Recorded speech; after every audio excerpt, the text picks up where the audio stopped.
Hello everybody, my name is Jacob with MustContainMinis.com, and today we're looking at Wargames Atlantic's Napoleon Wars British Riflemen. These are the chosen men. As can be expected with Wargames Atlantic, you get a lot of figures in here, all scaled to 28mm. Now these are 32 multi-part hard plastic miniatures. Let's take a look at those sprues and see what you get in the box. You get 4 bodies per sprue, and one of those bodies actually comes with a choice between torsos. I had no idea what this gun is.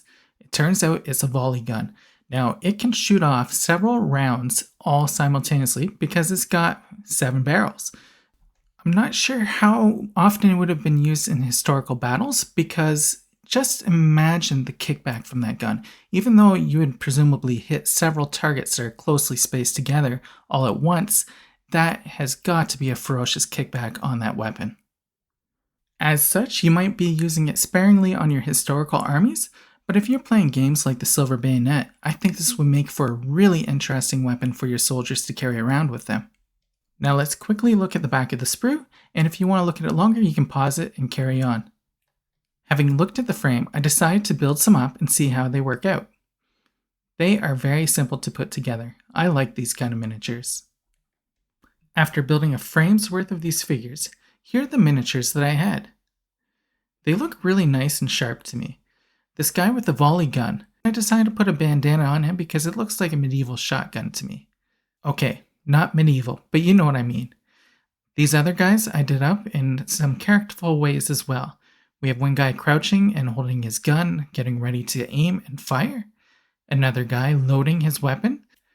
Then I made the captain with a torso that had the arm affixed to it on the left-hand side, and I added on that sword arm. It's a nice looking model with some really nice details on all of the figures. So how do these line up with other miniatures? Let me show you what I have. So first up, we have another Wargames Atlantic product. These are the Prussian Reserve.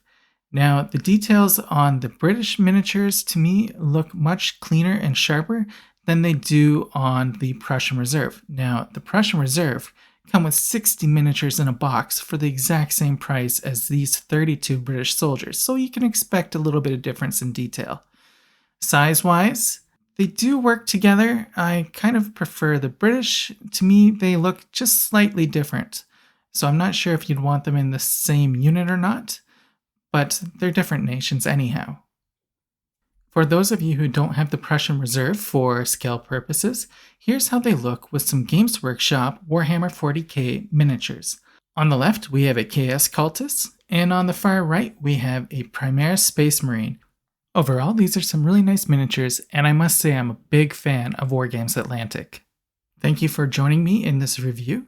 In the interest of full disclosure, Wargames Atlantic supplied Must Contain Minis with the box of miniatures for review purposes. If you enjoyed this video, please like and share it, and you can also use the links in the description below to check out other related stories and links to the product pages themselves. Until next time, happy gaming everyone!